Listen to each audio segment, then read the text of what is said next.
नीलकंठ पक्षी की 8 ज्ञान की बातें। जो इंसान ये 8 बातें सुन ले तो वो इंसान कभी गरीब नहीं रहेगा।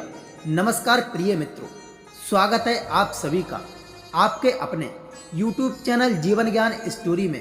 प्रिय मित्रों, आज की यह कहानी आपके लिए बहुत ही शिक्षाप्रद होने वाली है। तो मित्रों, आज हम नीलकंठ पक्षी की 8 ज्ञान की बातें के बारे में बताने वाले हैं। इससे पहले आप सभी से निवेदन करना चाहूँगा, अगर आप लोगों ने हमारे YouTube चैनल को सब्सक्राइब नहीं किया है तो कृपया करके चैनल को सब्सक्राइब जरूर कर लें और साथ ही साथ बेल आइकन को ऑल पर सेट जरूर कर लें, क्योंकि आने वाली वीडियो आप सभी को सबसे पहले मिले। तो मित्रों, हम आपका कीमती समय नष्ट न करते हुए वीडियो को शुरू करते हैं। मित्रों, एक समय की बात है, एक नदी किनारे एक नीलकंठ पक्षी का जोड़ा रहता था। वे दोनों जोड़ों के साथ पति पत्नी बहुत खुश रहते थे। मित्रों, नीलकंठ का जो जोड़ा था वह बहुत खुश नसीब था, परंतु नीलकंठ की जो पत्नी थी वह बहुत घनिष्ठ प्रकार की पक्षी थी, परंतु अपने पति से वो कुछ न कुछ पूछने की कोशिश करती थी। एक रात थी, परंतु वो दोनों एक साथ नदी किनारे एक पेड़ था, उस पेड़ पर वो पति पत्नी जाकर के बैठ गए थे। उसके बाद नीलकंठ की जो पत्नी थी नीलकंठ को बताती है कि हे मेरे महबूबा, मुझे बहुत बेचैनी हो रही है। हे मेरे महबूबा, कुछ ऐसा करो जिससे मेरे मन को शांति मिल सके। तो मित्रों, फिर नीलकंठ अपनी स्त्री की इस बात को बड़े ही गौर से सुन लेता है। तो फिर नीलकंठ अपनी स्त्री को बताता है कि ऐसी क्या खास बात है जिसकी वजह से आपके मन को शांति मिल जाए, ऐसा मुझे क्या करना होगा।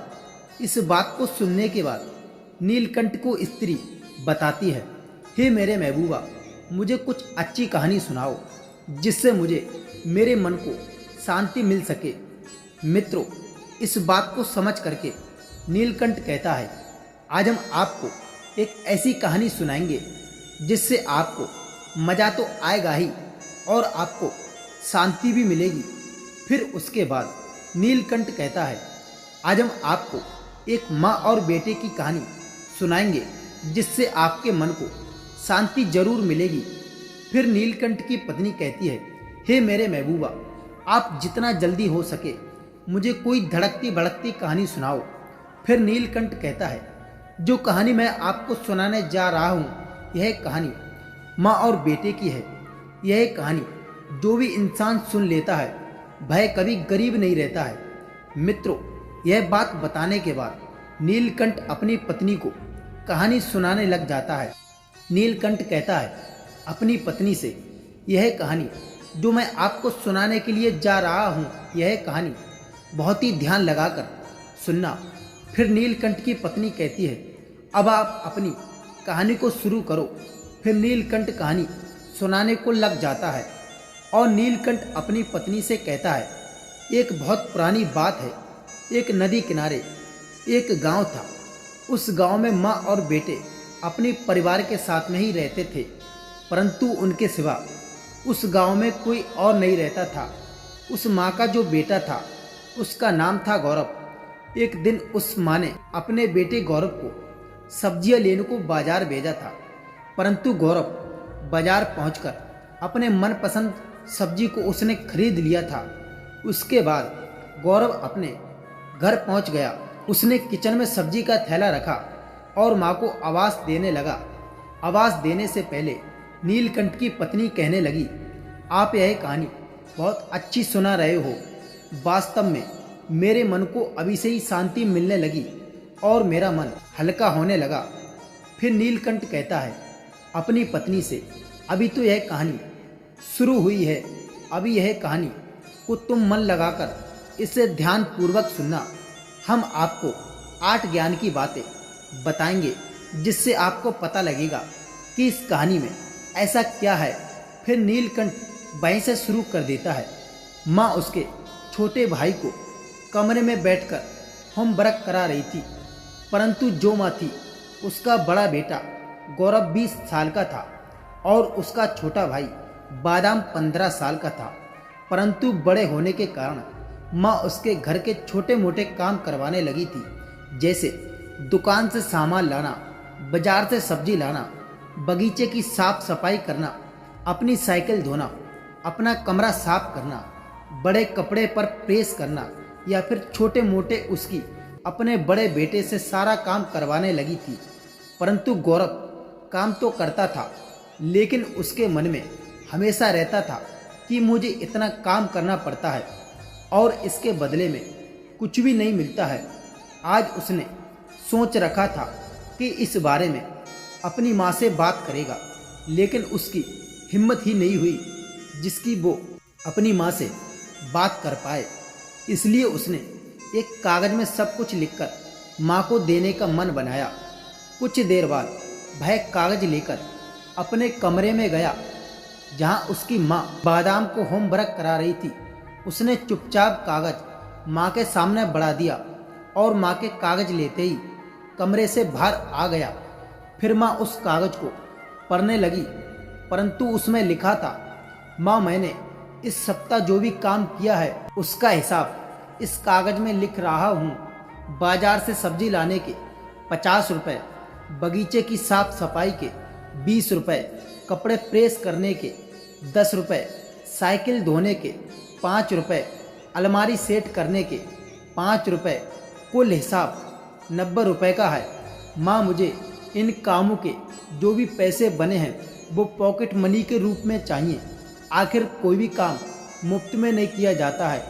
माँ अपने बेटे गौरव का मैसेज पढ़कर मुस्कुराई। फिर माँ भी एक कागज़ पर कुछ लिखने लगी। कुछ देर बाद वो आंगन में गई जहाँ झूले पर गौरव बैठा था। माँ ने कागज़ उसके आगे बढ़ा दिया। गौरव ने कागज़ लिया और पढ़ने लगा। कागज़ में लिखा था, बेटा तुमने अपना हिसाब तो दे दिया, अब मेरी बारी है। यह मेरा हिसाब है। 9 महीने मैंने तुम्हें अपनी कोख में रखा है, उसकी कीमत कुछ नहीं है क्या?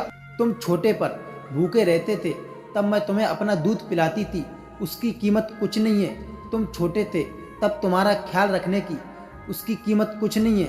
तुम छोटे थे तब मैं तुम्हारा छोटे पर ख्याल रखती थी, उसका कीमत कुछ नहीं है। तुम्हारे बीमार पड़ने पर रात रात भर जागकर तुम्हारी देखभाल करने की कीमत कुछ नहीं है। इन सब से बढ़कर तुम्हारे लिए मेरे प्यार की कीमत तो लगाई नहीं जा सकती है, वो तो अनमोल है। यह पढ़कर गौरव की आंखों से आंसू बहने लगे। वो भागकर अपनी माँ के पास गया और उनसे लिपटकर बोला, सॉरी मम्मी, मैंने कभी सोचा ही नहीं कि आपने मेरे लिए क्या क्या किया है, कितनी तकलीफ़ें झेली हैं। I love you mummy.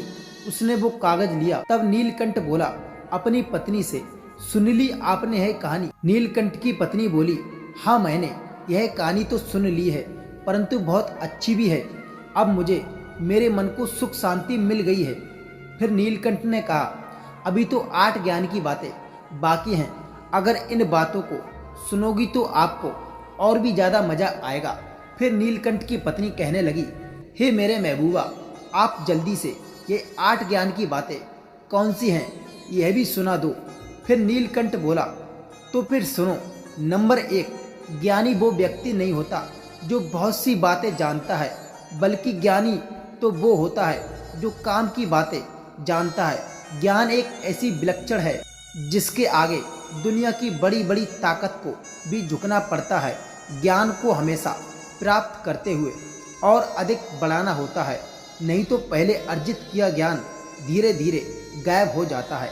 Number 2, Neelkanth ने बताया, माँ के सिवा इस दुनिया में कोई नहीं होता है।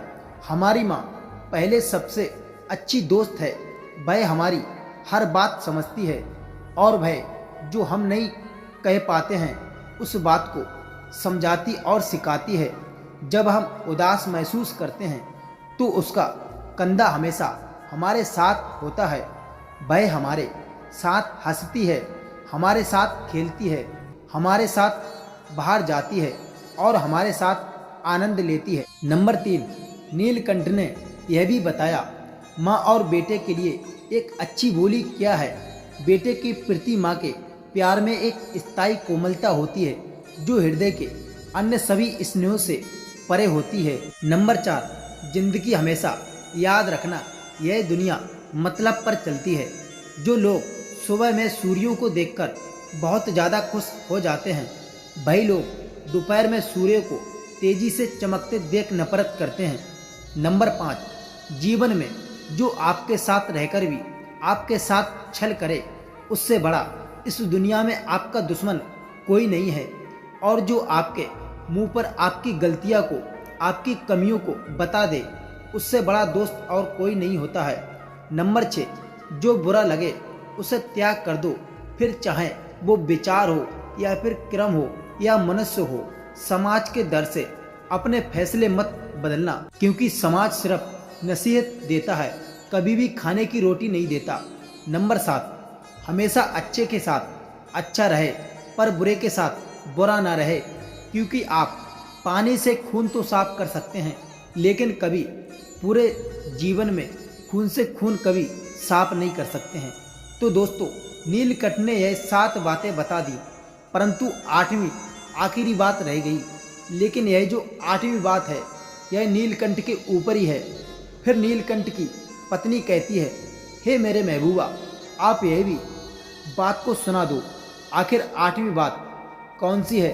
फिर नीलकंठ अपनी पत्नी से कहता है, 8वीं बात जो भी है, परंतु आपको बताना पड़ेगा। फिर नीलकंठ की पत्नी कहती है, हाँ मेरे महबूबा, मैं अगर मुझे पता होगा तो मैं आपकी 8वीं बात को जरूर बताऊंगी।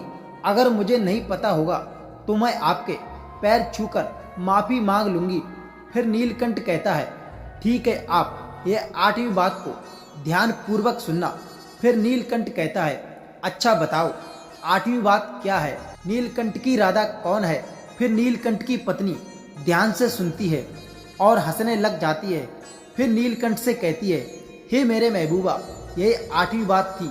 नीलकंठ कहता है, हाँ यही 8वीं बात थी।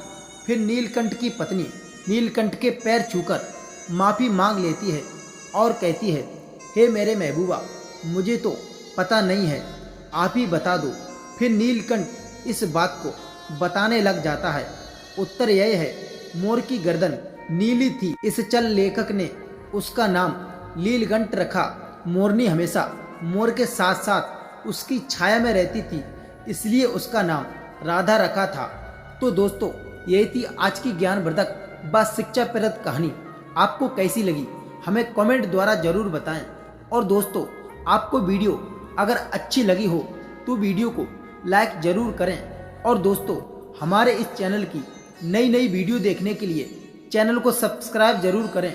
और दोस्तों, हम मिलते हैं आप लोगों को अगले एक और नई वीडियो के साथ। तब तक के लिए टाटा गुड बाय।